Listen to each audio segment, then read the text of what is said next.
नमस्कार दोस्तों, स्वागत है आपका एक बार फिर से हमारे चैनल सनातन लोक एसएल पर। जय श्री राम। कैसे हैं आप सब? दोस्तों, महादेव जितने अनोखे हैं उतने ही निराले उनके भक्त भी हैं।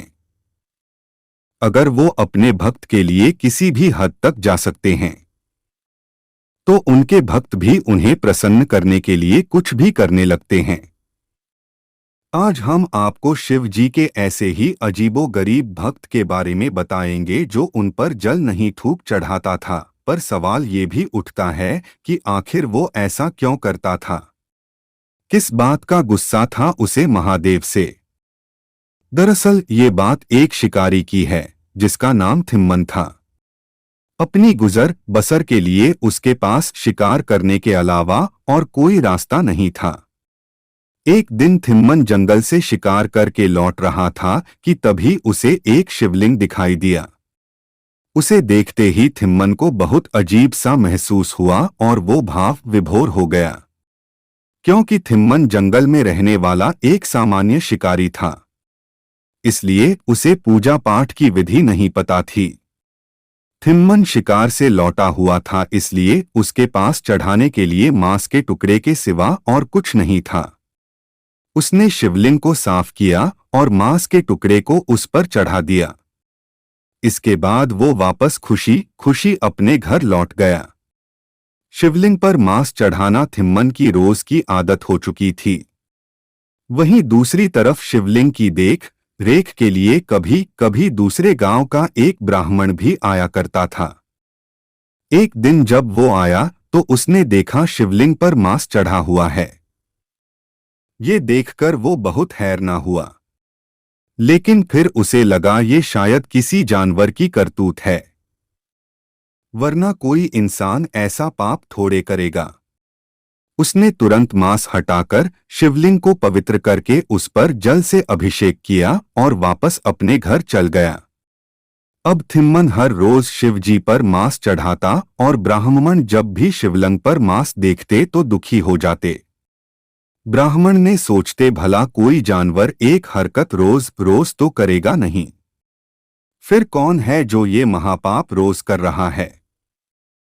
ब्राह्मण के पास सवाल तो बहुत सारे थे, पर उसका जवाब देने वाला कोई नहीं था। एक दिन थिम्मन शिकार करके वापस लौटा तो उसने महादेव का अभिषेक करने को सोचा।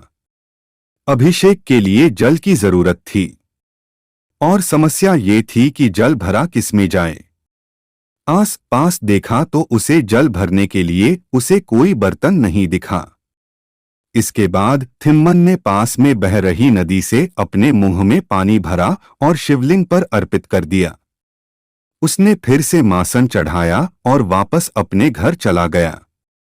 जब ब्राह्मण देव आए तो वो देख के परेशान हो गए। आखिर कौन ऐसा मूर्ख है जो आज शिवलिंग पर मांस के साथ साथ थूक कर गया है?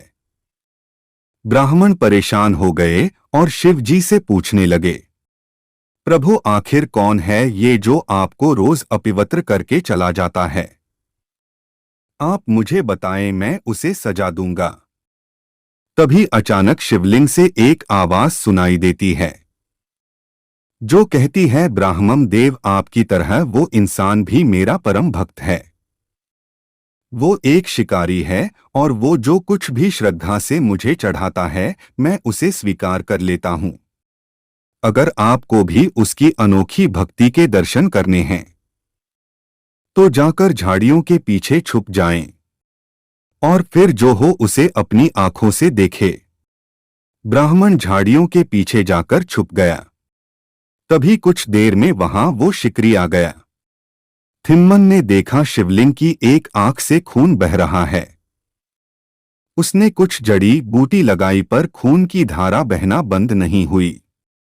ये देखकर थिम्मन ने चाकू से अपनी एक आंख निकालकर शिवलिंग पर लगा दी, लेकिन इसके बाद शिवलिंग की दूसरी आंख से भी खून निकलने लगे।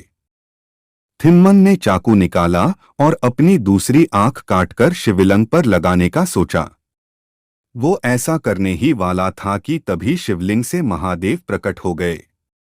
उन्होंने थिम्मन को न सिर्फ ऐसा करने से रोका बल्कि उसकी आंख भी उसे वापस लौटा दी।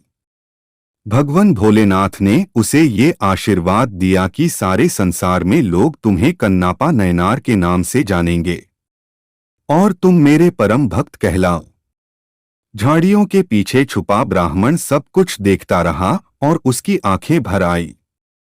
इस कथा से ये बात साफ हो गई कि अगर आपका मन सच्चा है तो भक्ति का हर तरीके भगवान भोलेनाथ स्वीकार कर लेते हैं। प्रचलित कथाओं की माने तो थिम्मन ही अपने अगले जन्म में पांडु पुत्र अर्जुन था, जिसे श्री कृष्ण ने गीता का ज्ञान दिया था।